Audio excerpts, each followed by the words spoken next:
Assalamualaikum warahmatullahi wabarakatuh. Minal aidin wal faidin. Mohon maaf lahir dan batin. Maaf lahir batin. Kelas Sabtu. Kelompok capir semua. Waduh. Maaf ya kalau kita ada ya, salah-salah kata. Salah-salah kata. Salah-salah kata ucapan yang mungkin tidak disengaja. Hal-hal yang menyinggung rekan-rekan kelompok semua. Ini kita luar biasa sekali ya. Biasanya orang lain itu libur pada saat libur Lebaran. Ini kita bersiaran ya hari ini. Inilah kelas Sabtu. Selalu menarik. Selalu menarik. Aduh, ini kita harus mempertanyakan lagi sebetulnya apa sih yang menjadi drive kita untuk selalu siaran setiap minggu. Nah, itu karena ini keinginan untuk berbagi dan berdiskusi dengan kelompok capir semua gitu. Karena kita tuh banyak sekali mendapatkan input-input ya dari pirsawan kita ya dan feedback gitu. Jadi kita selalu memacu. Jadi silakan teman-teman silakan DM kita, komen dan apalah komunikasi. Kemarin ada yang ini juga tuh, ada yang ngasih komentar si teman kita Mario Opal ngasih komentar soal yang kita bahas Toyota Way versus Tesla Way. Tesla Way, betul. Ada satu buku yang juga menarik tuh, apa namanya? Kan kita ngomongin constant changes ya, bahwa orang sekarang butuh constant changes. Ternyata di buku itu juga bilang bahwa constant changes itu bikin apa namanya stres gitu. Jadi memang nggak favorable juga sebenarnya constant changes walaupun kondisinya sekarang adalah drive-nya ke sana gitu. Nah itu yang kayak gitu-gitu ya. Jadi apa namanya topik-topik kita tuh menimbulkan ini ya, menimbulkan diskusi ya. Nah, betul. Itu yang kita pengen tuh, betul. Pro dan kontra, pandangan, diskusi, betul. Karena pembelajaran tuh katanya dari diskusi tuh semakin membuat orang jadi mikir juga ya. Gue kadang tuh dulu suka mikir ngapain ngobrol-ngobrol kayak gini gitu. Tapi ternyata tuh ada pembelajarannya ternyata ya. Hal yang tergali dari apa ya? Pemahaman dari masing-masing orang. Betul. Tiap orang kan punya knowledge dan background yang berbeda gitu ya. Dengan kita berdiskusi kita bisa saling nuker view kita, pemahaman kita. Betul. Bahkan buat kita sendiri ya, Wan. Benar. Iya. Kita jadi kadang-kadang juga self correction juga buat kita sendiri. Karena betul. kita mikir ini benar nggak sih sebenarnya. Kadang-kadang karena kita omongin, jadi kita juga seperti mengkoreksi juga yang di kepala kita gitu kan. Iya. Tadinya mungkin kita nggak pernah terlalu pikirin, kita jalanin aja pada saat kita diskusi. Jadi mikir sendiri ya, walaupun kita juga yang ngomong gitu kadang-kadang kita jadi mikir sendiri gitu. Gue juga suka gitu tuh. Sambil ngomong sambil, ternyata gini ya gitu ya. Ternyata gini juga ya gitu. Gue maksudnya tadinya nggak pernah gue pikirin, apalagi dipikirin ke arah sini gitu. Nah itu kayaknya banyak ya yang gue sih ngerasa buat gue pribadi lumayan banyak lah gitu dari setahun ini kita diskusi itu banyak input-input yang sangat ini ya membawa kebaikan ke kebaikan lah gitu. Betul. Mungkin kelompok capir kalau ada yang pengen bener sekali lagi ya pengen diskusi dengan kita atau apa kita sangat membuka ya. Oh iya.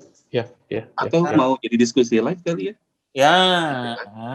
Kita undang langsung mungkin para kelompok capir yang mungkin berniat untuk online langsung. Itu juga wacana sih. Jadi kemarin tuh beberapa orang juga sempat ngomongin minta kita untuk live gitu ya. Sebenarnya menarik juga ya kita bikin nggak usah Zoom live tapi kita YouTube live gitu ya. Jadi orang bisa juga komentar di YouTube yang kita juga bisa bahas gitu ya apa yang dikomentarin. Ya kita pikirkan lah ya. Betul. Terima kasih banyak nih apanya. Nggak bisa disensor, Bin. Emang kita biasanya nyensor. Aku tidak pernah nyensor. Kita nggak pernah nyensor juga. Kita mengkoreksi masalah teknis biasanya, Wan. Bukan menyensor tapi. Bukan nyensor. Asik juga ya. Jadi anyway sebenarnya kalau misalnya kita bisa bikin jadwalnya.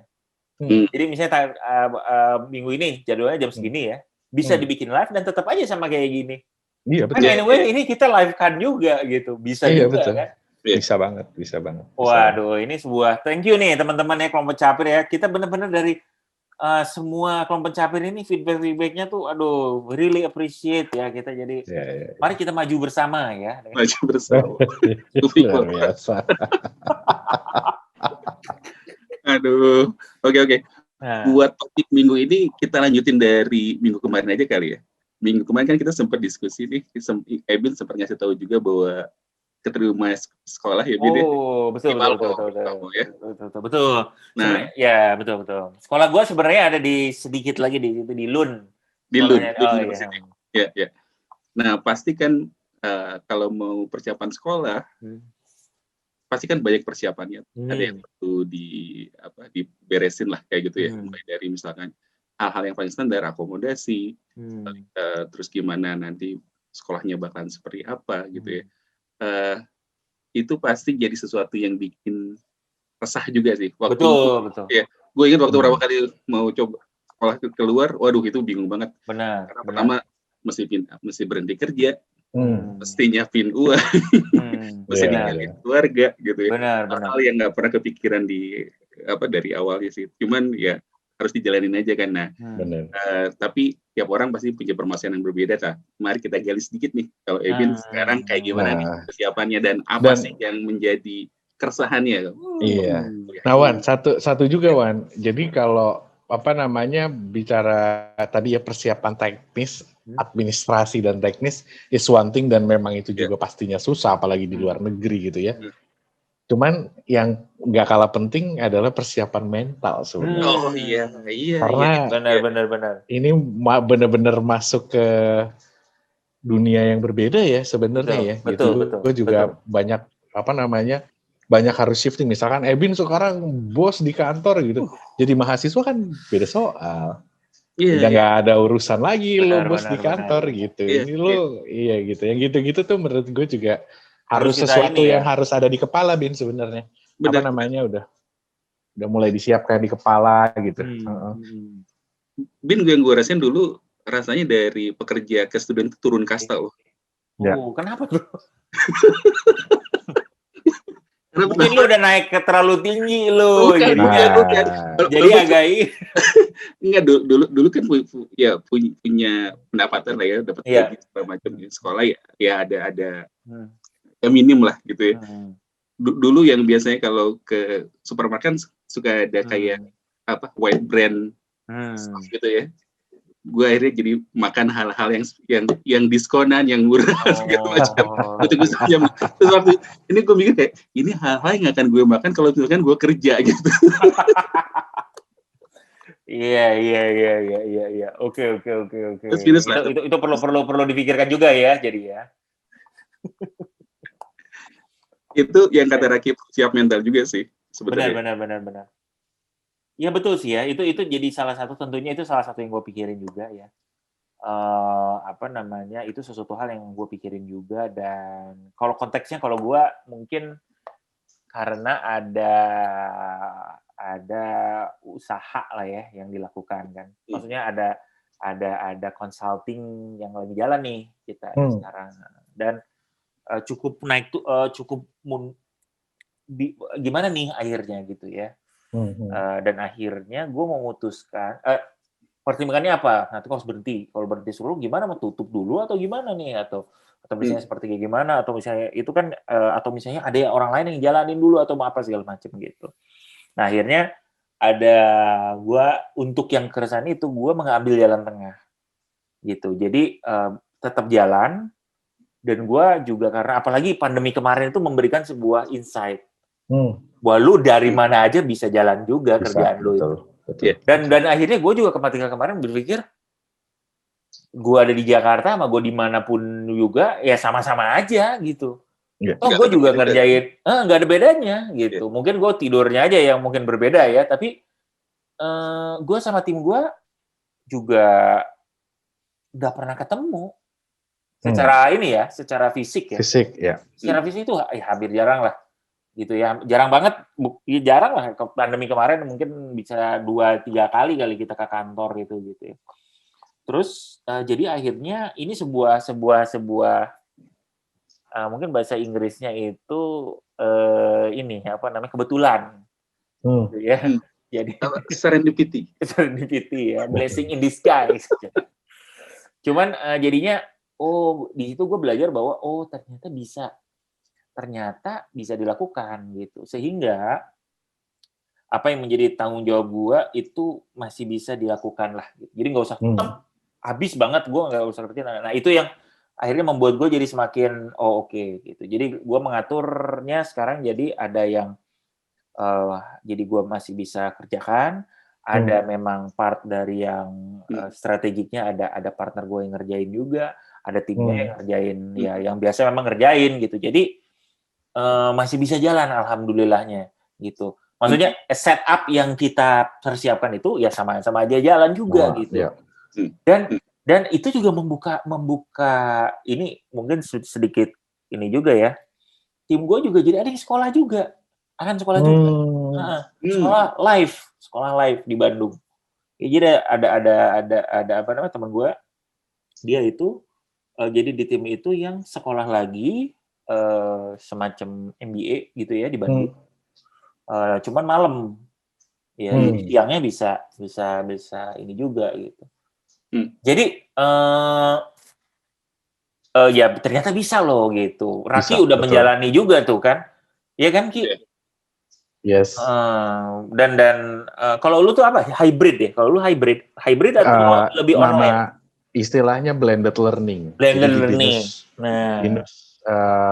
Binus Business School tuh ada yang namanya blended learning program yang memang buat orang-orang yang kayak kita gitu, jadwalnya kagak jelas gitu kan, maksudnya kayak consulting gini kan kadang harus keluar kota, terus jadwal klien tuh agak susah dikelola gitu.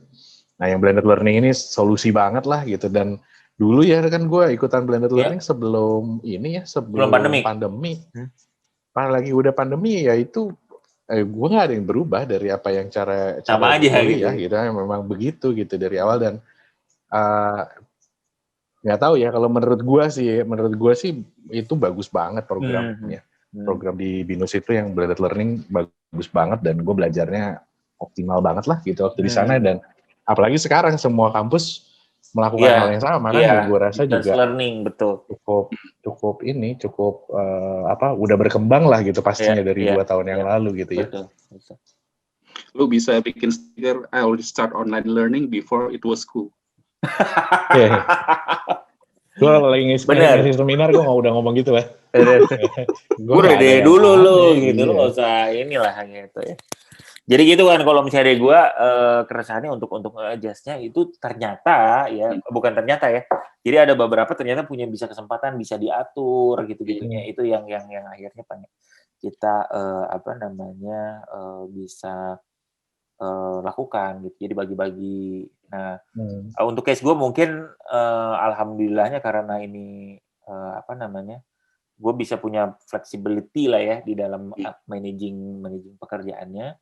Itu juga jadi asik juga gitu. Malah gue ingin mengcombine, karena gue kan ngambil sekolah mengenai HR, people lah ya, gitu ya kan, managing people, knowledge and change itunya. Nah gue rencana nanti gue mau bikin kayak apa ya, jadi gue sekalian belajar, sekarang gue kayak bikin kelas gitu, kelas online. Oh iya. Gitu, jadi gue kelas online, apa yang gue pelajari di situ, belajar kayak gini ini, nah gue bikin juga aja kelas online di live sini gitu. Kan gue udah kan ada platformnya ya, maksudnya untuk gue untuk bikin itu. Iya, maksudnya gue belajar gini, gue bisa di sini juga. Terus gue sekalian belajar, sekalian mengulang, sekalian bagus tuh. Cari juga gitu. Satu-satunya cara paling cepat untuk kita bisa memahami dan mengerti lebih dalam itu adalah dengan mengajarkan kembali. Nah, itu benar. Mungkin sebagai asisten komputer dulu katanya ini nih. Ya. Tapi dulu kan gue waktu kuliah di asisten juga tuh. Oh, lu asisten juga? Luar biasa. Nah, ini nih prestasi nih. Dan itu menyelamatkan gue dari kemiskinan sih sebetulnya. Anjir. Gue ada juga kali ya kayak gitu ya. Boleh juga dilihat ya. Apa tugasnya Wan kalau asistennya? Beda nggak sama ketika lu asisten waktu S1? Masih sama, mesen itu bikinin software buat presentasi SADM.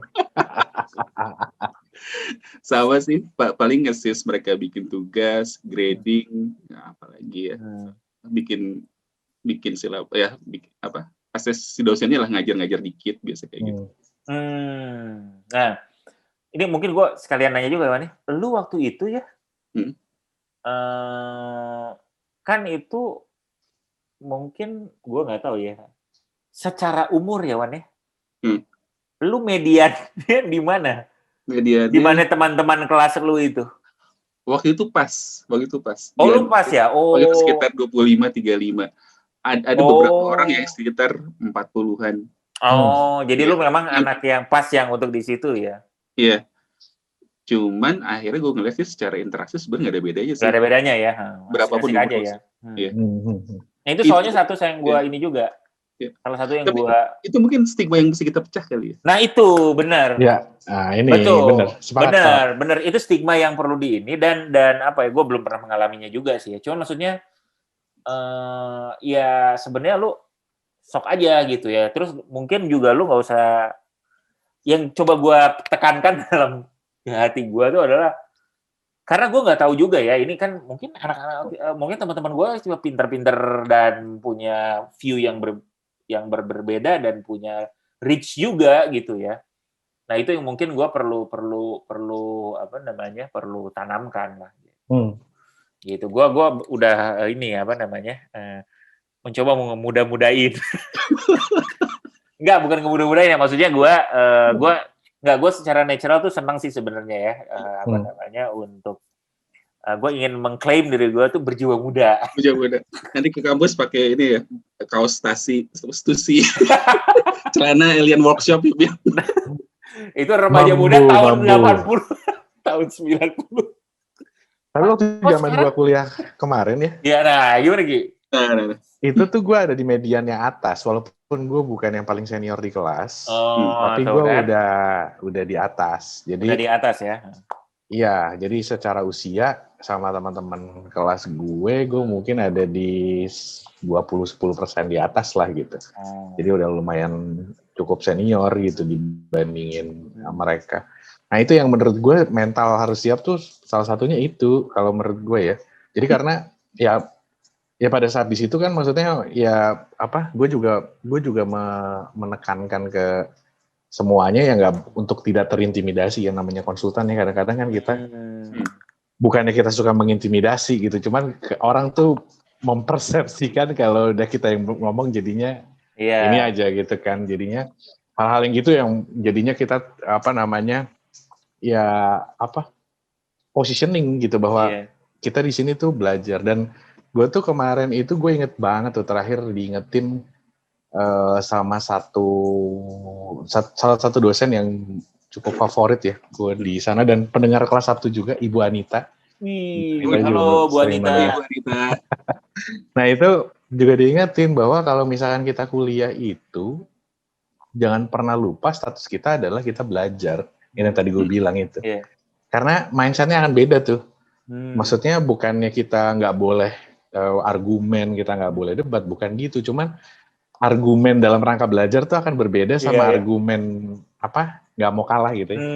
Argumen di tempat kerja kan agak beda gitu sama lo argumen dalam rangka lo memperoleh ilmu gitu. Jadi kadang-kadang kan ada hal yang dimana contoh ya misalkan kita bicara satu studi kasus gitu atau satu penelitian gitu. Nah mungkin kalau menurut kita nggak masuk akal, harusnya begini dong caranya, gini secara praktis gitu ya karena kita orang praktis gitu kan. Cuman biar bagaimanapun juga si peneliti, si profesor gitu, si dokter yang ngebimbing kita, ya dia lebih pengalaman di penelitian gitu, dan dia juga punya punya reasonnya sendiri gitu. Karena kadang-kadang kita juga harus bisa coba memahami itu gitu ya, nggak segala-galanya itu hanya based on our experience aja gitu. Nah itu gue belajar banget sih, dan si Bu Anita juga ngingetin gitu bahwa ya kalau kuliah tuh ya harus begitu gitu, kita harus bisa nyesuaiin diri lah gitu. Iya. Tapi ini kayak pernah kita bahas sih. Jadi kan bagian dari kayak kita mendestruksi dan mendekonstruksi lagi pemahaman kita. Learn, unlearn, relearn. Betul. Iya, benar. Iya ya, itu sebenarnya sama juga ya pada saat kita bicara learn, unlearn, relearn. Iya. Dan ya paling banyak emang bener itu sih bias dari experience-nya kita selama kita kerja. yang sebelumnya itu belum tervalidasi itu emang secara empiris benar atau enggak. Exactly, betul. Itu dia. Itu dia benar. Dan makanya kita belum sekolah tentu juga soalnya ya. Benar. Iya. Benar. Karena gue pernah ada quotes yang gue baca ya. Intinya adalah yang akan membuat lu gagal itu bukan sesuatu yang lu nggak tahu, ya, tapi hal yang lu udah yakin bahwa ini benar, ternyata nggak gitu. Iya. Sotoy gitu ya. Sotoy, iya betul. Karena kan ya, karena gue semakin gue ada beberapa realization juga ya, beberapa ya. Jadi kenapa sih akademisi itu kenapa akademisi? Kenapa akademisi itu dianggap advance, misalnya ya, dianggap lebih advance. Kenapa kita harus belajar akademisi apa? Kan ada practitioner kan yang melakukannya. Yeah. Kenapa dia, maksudnya kan itu harusnya jadi lebih jago lah, kurang lebih gitu ya. Cuman gue tuh lama-kelamaan gue akhirnya melihat bahwa karena akademisi itu sebenarnya ada research. Itu tuh yang membuat mereka menang tuh ya. Jadi mungkin kita apalah ya, misalnya kita practitioner, misalnya kita konsultan misalnya gitu ya. Tapi peneliti itu kan dia ini idealnya ya, melihat dari beberapa company juga, terus begitu ada analisis teorinya dengan lebih komprehensif lah ininya kan, jadi studinya, literaturnya seperti kayak gimana, terus begitu mereka itu memang kan ideally by nature itu to do research ya. Jadi kan ini seperti kayak gini. Mereka melihat juga research yang dilakukan anak-anak didiknya, kolega-koleganya gitu. Jadi si kekayaan ilmu itu juga sesuatu yang mungkin practitioner nggak punya gitu. Maksudnya itu adalah sudut pandang yang kita perlu kenapa gitu. Jadi kita juga sebagai mungkin orang yang biasa bekerja atau apa juga nggak bisa berarti bahwa oke, gue udah pernah melakukannya and it works, bahwa itu adalah yang ini harus kayak gini ya, gitu-gitu tuh belum tentu juga gitu. Iya. Gitu. Betul. Makanya gue melihat di situ ya strong. Baru beberapa waktu yang lalu lah, mungkin belum setahun yang lalu, gue ada realization bahwa akademisi itu ini gitu, powerful-nya tuh salah satunya di situ research. Iya benar. Dan kita di umur segini ya, apalagi teman-teman yang 40s gitu, itu kan lagi susah-susahnya ya. Top 40s. Iya, itu kan lagi susah-susahnya. Susah-susahnya gimana maksudnya ya lagi sudah mulai masuk ke ke tingkatan di mana punya opininya sendiri gitu, punya pendapatnya sendiri. Betul. Pengalamannya udah 15 tahun gitu ke belakang gitu, udah gitu. Kalau misalkan udah di usia, nah itu challenge-nya, gue nggak bilang susah juga, challenge-nya di situ sih, salah satu untuk selalu mau belajarnya gitu maksudnya. Iya. Benar sih, benar. Discovering gitu. Tapi menurut gue ya, pada saat udah dijalanin gitu, yang kayak gue kemarin, gue inget banget tuh, gue kemarin ngomong ya gue tesis gue bicara masalah governance dan digital gitu kan ya. Terus experience gue di area sana gitu. Tapi setelah gue dalami lagi ya itu gitu, ternyata ngebuka wawasan yang lebih luas lagi. Jadi kalau menurut gue sih bukan berarti kalau udah pengalaman kita 15 tahun berarti nggak perlu S2 juga menurut gue. Jadi apa yang lo lakukan sih, Bin, menurut gue mudah-mudahan ya, mohon doanya dari kelompok capir semua. Ya. Mohon 2.000. Ya itu jadi salah satu part sih, dan kalau misalnya yang tadi Iwan nanyain karena kalau gue ya mungkin baiknya sih seperti gitu ya, mungkin baiknya ya sesuatu yang lu interest atau lu ini, dan kalau yang gue align, insya Allah ya align dengan apa yang gue memang kerjain juga jadi bisa enrich lah gitu. Tapi Bin, sebelum ini kan pilihan yang tidak common juga ya. Iya. People and culture gitu. Kalau Ebin nge-branding dirinya, people and culture selalu. Iya. Dan sekarang ngambil kuliahnya people and culture gitu. Why? Kenapa people and culture? talk about this, Vin. Terima kasih Pak Gita, I'm honored ya ada di sini Pak Gita. Pak Gita Chandra Buana. Oke. Sebenarnya ya, ini jauh dari ketika gue masih kuliah S1 dulu ya. Gue memang tertarik banyak dengan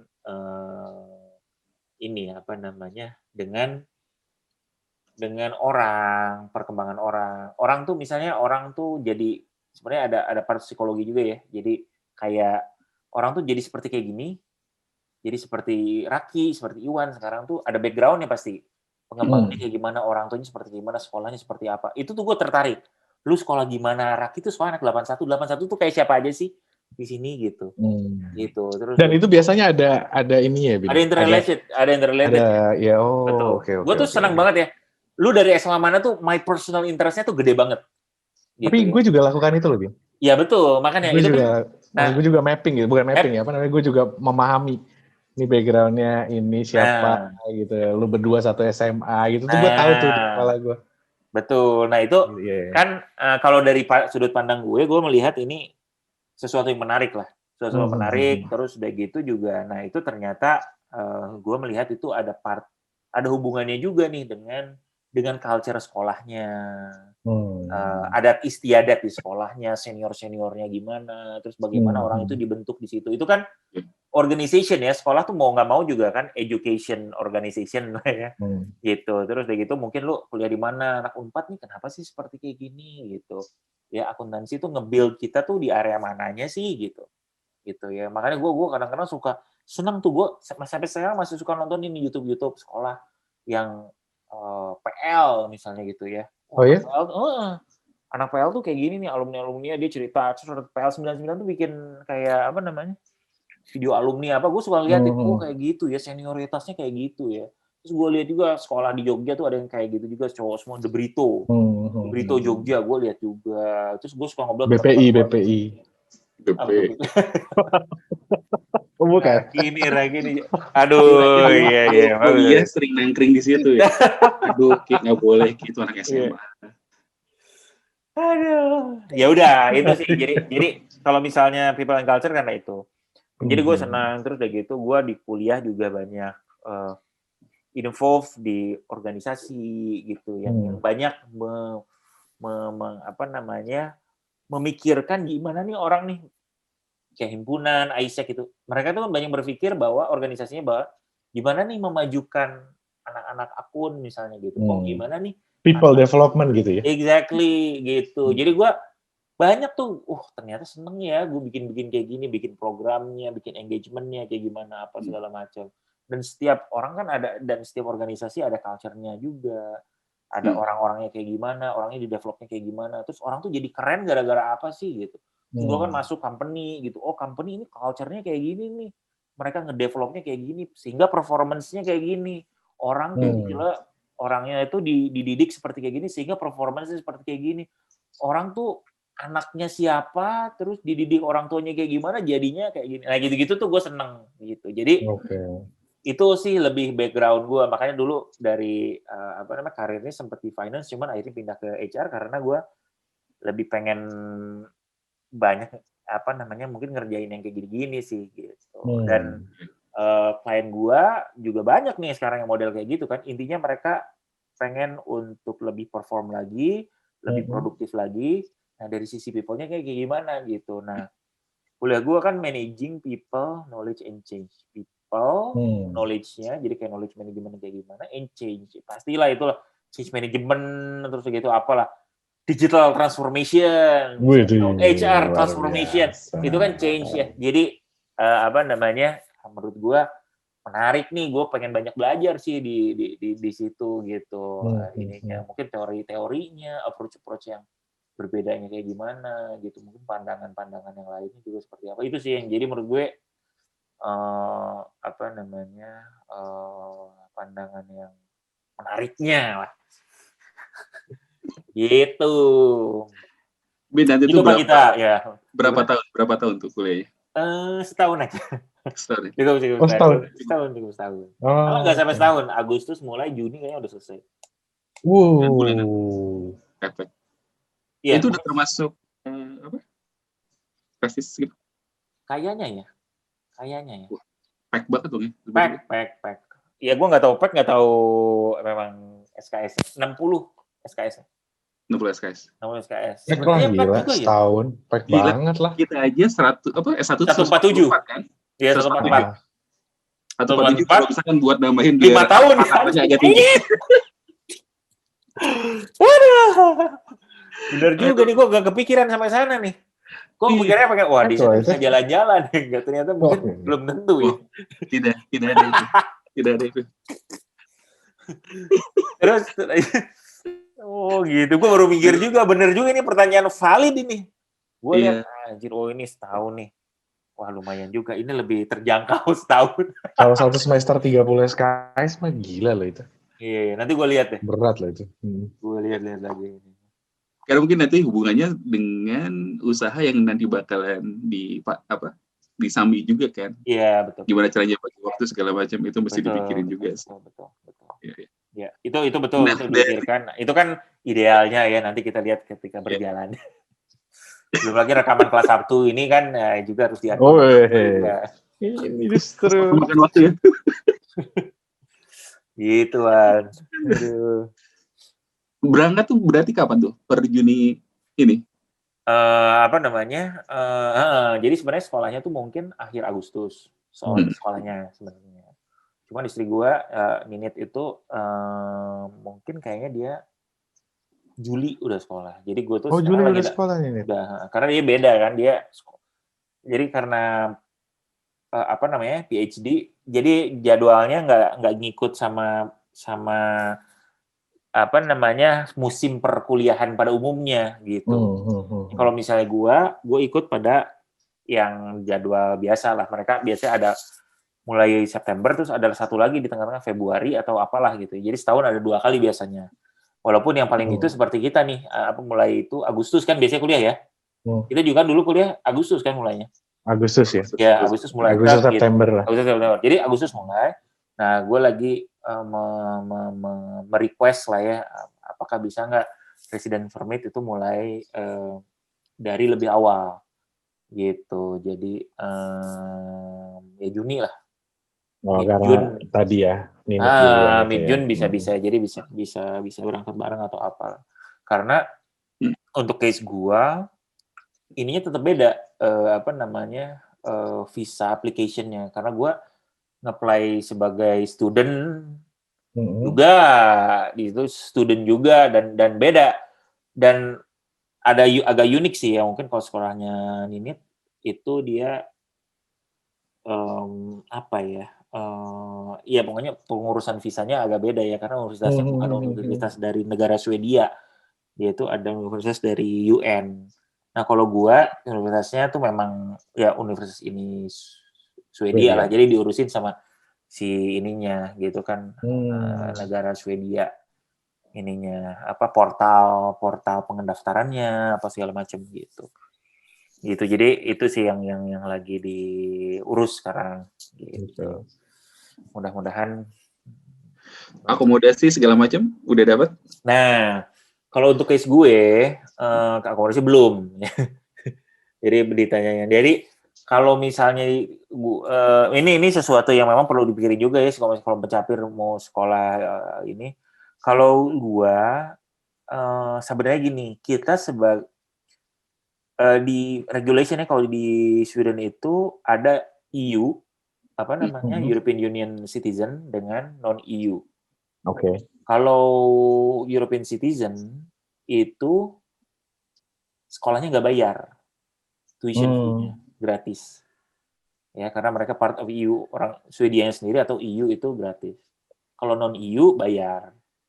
Gitu. Nah, karena kita bayar. Kan Hindia Belanda. Nah, persemakmuran dari ini ya, VOC ya. Masih punya KTA. Kalau di Belanda, nah iya. Nanti tapi kalau mungkin di Belanda mungkin saya bisa daftar ya. Saya Commonwealth juga. Negaranya cuma Suriname. Orang-orang Paramaribo dari Suriname dari ini. Jakarta. Nah, kalau non-EU karena dianggapnya bayar, jadi kita ada semacam di grant lah. Grant bahwa kita pasti akan bukan pasti ya, dijamin akan mendapatkan akomodasi dari universitas. Oke. Gitu. Jadi akan mendapatkan itu dari universitas. Jadi kita udah daftar nih, kemarin udah ada housingnya. Gue sangat ini sih ya, even Ninit pun memuji si efisiensinya dari si prosesnya si sekolah gue ini ya, gitu ya. Karena sangat ini jadi lu mau daftar ya, kayak ini semua, tapi kayak untuk semua pokoknya semua pendaftar ya, mau daftar dikasih tahu, ini pendaftarnya gini, daftar gitu, diingetin lagi, terus udah gitu ada chat-chat dari dari si universitasnya, kita akan buka, kedutaan besar di sini dia buka kayak Zoom khusus, kedutaan, dubesnya bilang, oke, selamat datang semua gitu ya, ini. Oh, banyak, Bin? Banyak, yang sekolah di sana kayaknya banyak ya. Kayaknya banyak deh. Gue lupa kemarin pesertanya berapa, tapi banyak lah. Ya, yang terus kayak gitu. Jadi kalaupun nggak banyak, tapi dibikinin selalu gitu ya. Kalau lagi nggak pandemi, diundang ke ininya, ke si kedutaannya itu. Jadi diundang siapa yang mau sekolah sana, selamat datang. Terus cara mengapply visa kayak gimana, ada tanya jawabnya. Gitu dong. Terus udah gitu, wah ramah banget. Jadi setiap klaster di dunia ini ya, jadi kan ada klaster Asia, dia punya seorang responsible lah. Jadi kita bisa nanya, ini kayak gini gimana, ini kayak gimana. Itu. Terus udah gitu, terus udah gitu gini, kan ada portalnya ya, portalnya University Admission untuk Sweden. Yaitu, ya ada semuanya. Jadi sekolah di mana, pokoknya lu kalau sekolahnya di Swedia, lu harus daftar di sini. Jadi kita masukin datanya tuh satu ya. Jadi gue masukin CV apa segala macam, begitu dapat ya kayak UMPTN lah. Ya teman-teman sekali lagi ini si Penmaru, Skalu, PP ya untuk yang angkatan lama dan SBMPTN untuk yang baru. Nah, di daftar itu semua dan pengumumannya satu kali, ada pilihan 1, 2, 3, 4. Kalau misalnya satu masuk yang lainnya nggak ini, itu udah nationwide lah. Gitu. Ininya very friendly. Begitu masuk cek langsung dapat email, lu harus gini. Jangan lupa tanggal segini daftar ini. Jangan lupa tanggal ada. Itu regularly kita diingetin lagi. Terus dari universitas guanya tuh, hey selamat datang, chat dengan student ya. Lu kalau ngobrol dengan student gini, lu kalau mau daftar housing jangan lupa ini suratnya ini gitu. Terus ada khusus websitenya Study in Sweden, ada semua tuh. Lu kalau mau daftar apa segala macam. Itu akhirnya reflected sama PPI Swedia. Menurut gua PPI Swedia keren banget menurut gua ya. Jadi lu kalau mau berangkat, keberangkatan apa? Gua tunjukin ya. Biar ini gue bangga nih sama PPI Swedia. Sama Swedia. Canggih, Swedia dan PPI Swedia. Swedia sebagai negaranya juga gue juga negaranya. Persatuan Pelajar India di Swedia. Jangan lo salah, Bin. Bukan iya benar juga. Oh, kenapa emailnya bahasa Indo-China. Is in this. Indo. Nih, PPI Swedia ya. Ini keren banget nih ininya ya. Jadi PPI Swedia, ini salah satu kuliah di Swedia. Oke, misalnya kuliah di Swedia ya, tentang kami. Pendaftaran kuliah, beasiswa, prakeberangkatan. Ini saya contoh ya, prakeberangkatan. Baru gue uji, lu tuh gimana ya. Nah, terus udah ada nih, lu kalau misalnya ini ya, prakeberangkatan, hubungi sini, kontaknya di sini, dan membayar uang kuliah. Lu misalnya kalau ini lu harus bayar, cek masalah ini asuransi seminggu menjelang keberangkatan harus ngapain. Ini, gue kayaknya bisa klik ini deh. Cek. Kok aneh sih dia nggak bisa. Ya pokoknya Bentar ya, mendaftar perangkatan tiba. Kayaknya keberangkatan ada lebih komplit. Sebentar ya, ini mungkin masalah internet atau apa.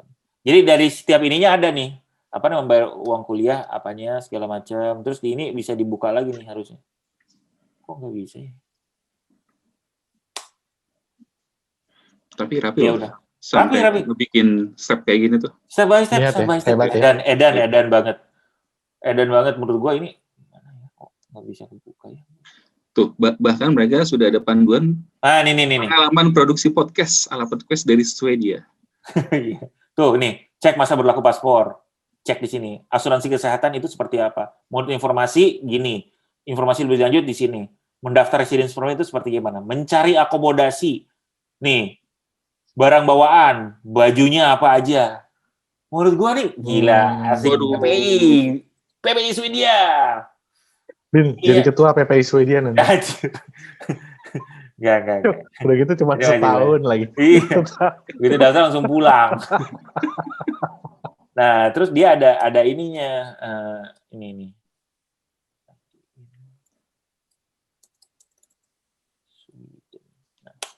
Nah, di sini dia juga punya ini yang khusus Sweden ininya. Apa namanya? Nah, ini dia ada juga programnya apa movingnya student. Dia asik juga lah. Pokoknya semuanya ada lah. Misalnya programnya lu belajar kayak gimana. Harus ini dan very friendly dia. Ini semesternya apa? Oke lah, hampir semuanya lu bisa dapat informasinya di sini. Gitu. Jadi gue cukup terkesan sih dengan baik dari negaranya, kampusnya tuh regularly bikin chat, ngebuka video apa namanya kayak YouTube gitu untuk datang. Jadi kalau gue datang nih ya, nanti ada arrival day tanggal 17 Agustus, merdeka. Ya. Arrival day itu kalau misalnya nggak lagi pandemik itu dia nyiapin orang dijemput panitia. Jadi panitia kalau misalnya gue karena di Malmo ya nggak ada bandara, paling dekat tuh bandara di Copenhagen. Dia akan jemput di Copenhagen ada pakai baju biru terus gitu ini dia pakai HS. Nah gitu apa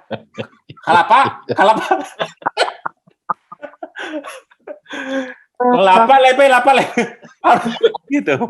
Ya kena geser lah sedetik. Geser sedetik. Sambil ngetok ini. Iya gitu. Terus nanti supirnya ngasih lagi, biasanya suka ngasih. Kasih kena. Malmo. Angkat Ayona, Malmo angkat Ayona ya, sebari angkat ya. Mari angkat ya. Gitu. Masih kosong. Anjir orang nunggu adalah. Ini juga ada tararahu. Kayaknya sih gitu ya, kayaknya gitu. Jadi di tiap titik itu dia akan ada buat terus udah gitu untuk membantu at least sampai ke transport dan transportnya ini. Karena banyak programnya, ada yang modelnya kayak gini, internasional student, ada exchange student, gitu-gitunya juga banyak. Jadi ya apa ya pertanyaannya tadi ya?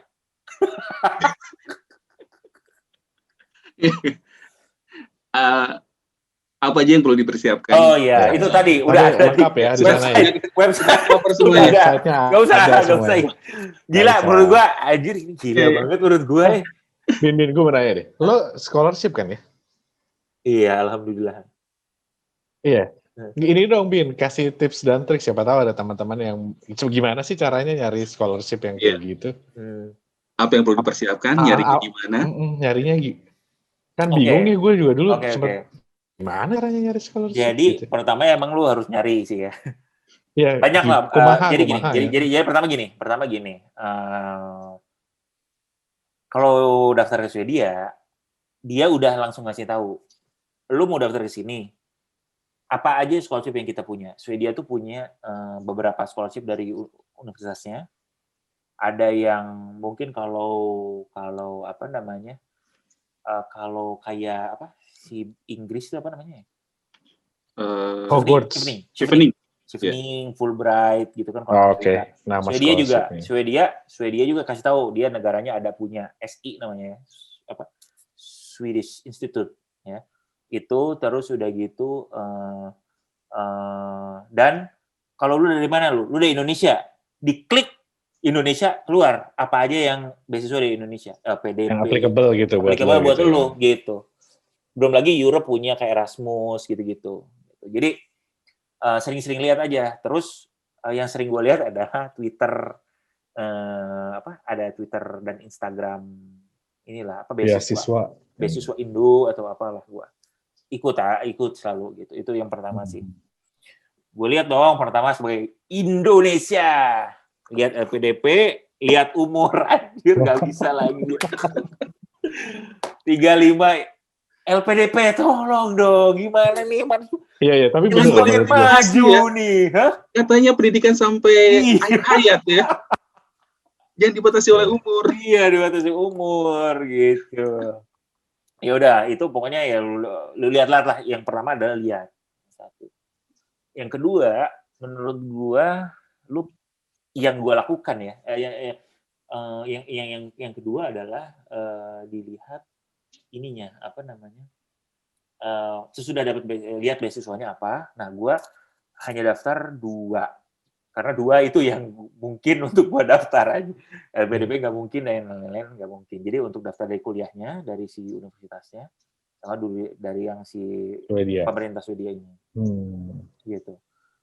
Daftar, terus sudah gitu, apa nih yang diperlukan? Nah, setiap negara itu beda-beda. Setiap negara, tergantung lu negara apa. Swedia, yang saya sangat promote, Swedia. Kenapa? Karena dia hanya daftar, submit dokumen saja. Seleksinya nggak ada yang lain. Nggak ada interview? Nggak ada. Lu submit dokumen.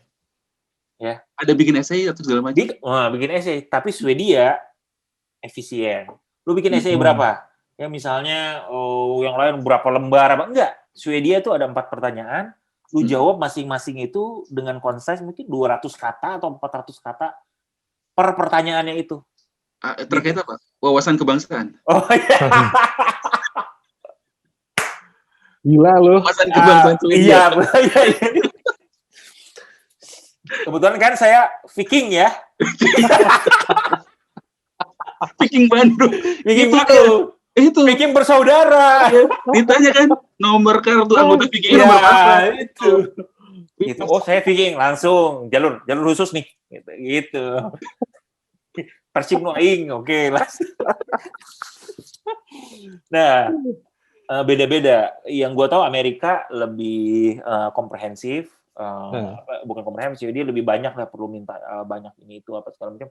So dia nggak terlalu aneh, dia pengen apa namanya right to the subject, nggak ada saya ini waktu masa kecil saya, nggak peduli mereka. Mereka kasih beasiswa pun yang gue daftar, semuanya dikasih tahu bahwa kita ini hanya melihat lu eligible atau enggak gitu, nggak peduli lu apa namanya, misalnya umur berapa kayak gitu nggak ada, makanya gue bisa ikutan. Gue nggak umur berapa apa segala macam, apa namanya dia nggak peduli.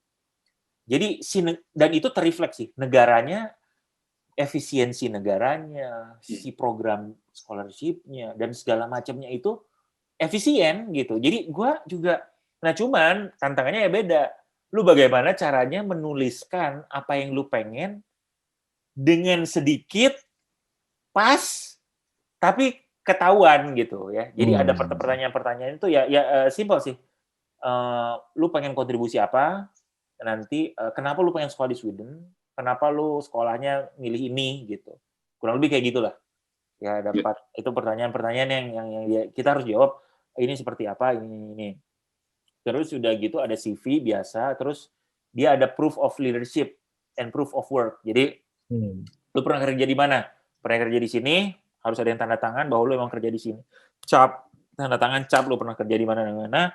Kalau leadership, pokoknya dari lembaga-lembaga ini lu pernah ada proof of leadership apa artinya. Dan kalau kamu apa namanya? Kalau di yang di Swedish Institute itu lu kalau pernah leadership di luar pekerjaan lu, itu ya kayak Raki nih ya, Isaka nih.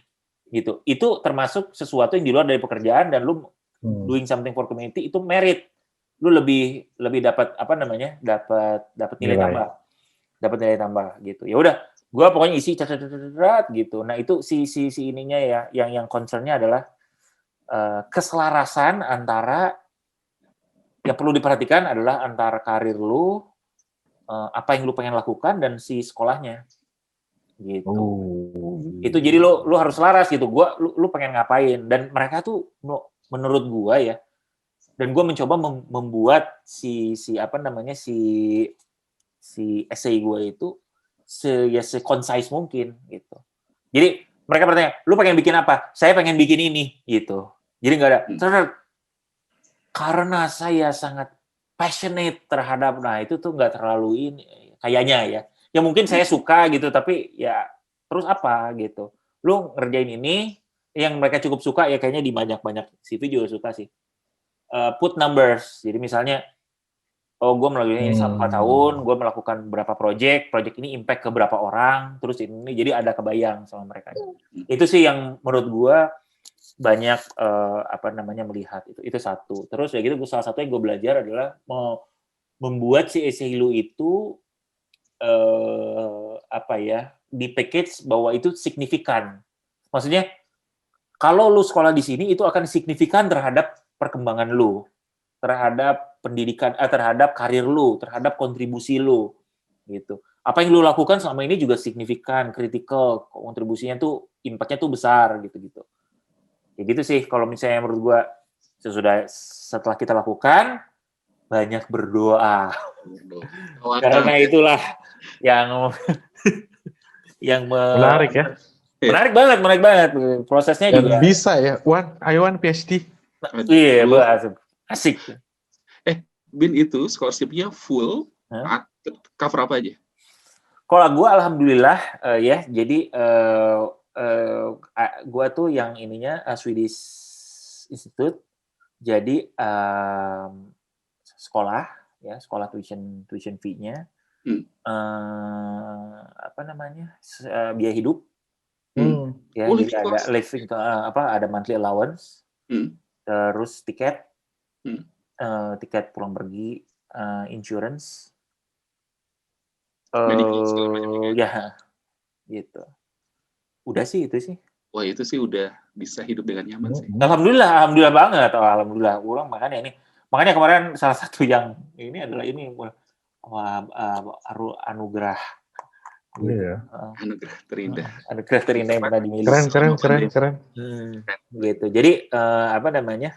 Nah, salah satu lagi kalau misalnya mau untuk scholarship itu kita perlu mengerti juga mereka itu apa concern dari si negaranya dan si yang pemberi beasiswa, sehingga lu menyelaraskan paham objektifnya ya. Paham objektifnya. Swedish Institute itu banyak apa yang lu kerjakan itu relating dan supportnya terhadap SDG Sustainable Development Goals. Gue cerita, dari gue, kalau gue education masuknya, gue bikin ini, gue bikin sekolah, apa segala macam kayak gitu. Nah jadinya itu apa namanya selaras. Relate, pastilah ya, pasti relate ya sama SDG. Keren. Oh, gitu. Jadi menarik. Ininya apa namanya si ini. Iya sih, mungkin coba ya itu sih. Ya itu yang bisa kita usahakan sekali lagi ya. Dan berdoanya ya dan banyak melakukan hal yang baik ya. Itu sangat membantu kali. Karena bener gue apa namanya? Gue ini sebagai ini aja ya, gue cerita sama Raki kali ya ini ya yang gue nggak berani ngelihat pengumuman sekolah, gue nggak berani ngelihat. Pengumuman sekolah, anjir gue. Aduh gimana gitu sampai udah sore gue udah Nenek langsung udah dilihat belum gue lihat akhirnya gue lihat alhamdulillah. Dikirim email apa surat? Email. Enggak gue harus buka si admissionnya, jadi si saya bilang lu udah ada pengumumannya silahkan buka gitu, jadi gue buka banget itu pasti alhamdulillah gitu. Satu lagi ini yang waktu si beasiswa Sama juga, itu kan tanggal berapa gitu. Wah, nggak berani juga gue. Cuman, udah lihat. Begitu lihat, dibuka, tak, kode. Kode ya kayak WPTN, kode apa namanya? Mahasiswa, kode apa tuh namanya? Nggak ada namanya. Jadi si pengumumannya di-publish pada hari itu ya, yang pengumuman yang paling itunya. Pada hari itu jurusannya, negaranya, sama kode peserta. Kode. Alhamdulillah. GDPR. Nggak boleh keluar nama. Belum. Aduh. Baik. Alhamdulillah, tapi gitu. Itu itu sih. Menarik. Ini berarti ini menunjukkan living proof bahwa kalau kita udah niat sesuatu dan berusaha itu pasti akan ada jalannya. Ada jalan. Betul, sepakat banget. Ya, dengan rahmat yang maha kuasa ya ini. Dan disertai dengan keinginan luhur. Iya. Demi memajukan kehidupan bangsa. Nah, bahwa sebenarnya ini penting nih, bahwa itu adalah hak segala bangsa. Ya. Gitu. Maka pergilah kalian semua para opresor. Aduh. Betul. Para opresor. Opresor. Oke. Ini menarik banget, Bin. Terima kasih buat sharingnya. Beberapa hal yang mungkin bisa kita ambil bahwa kalau udah ada niat, dijalanin aja. Walaupun kita ngeliat misalkan ada beberapa jalan tertutup, kayak misalkan, mau sekolah nggak ada biaya, misalkan, ataupun lihat ke opsi scholarship-nya ternyata terbatas gitu. Cuman kalau nggak dicoba, ataupun nggak dijalanin, kita nggak bisa tahu sih. Setuju. Terus karena ini decision yang sangat besar, ya pastiin aja bahwa nanti rekan-rekan kelompok capir semua itu betul-betul memastikan bahwa kita cukup siap sih, baik secara mental, secara secara batin, fisik segala macam gitu ya, karena ini suatu bisnisnya sangat besar. Apalagi kalau misalkan ini kuliah, berarti kan Ebin relocate nih, ninggalin kerjaan, ninggalin keluarga, ninggalin apa yang selama ini udah biasa dijalanin gitu ya. Ya mungkin nggak ninggalin ya ini. Iya, sementara.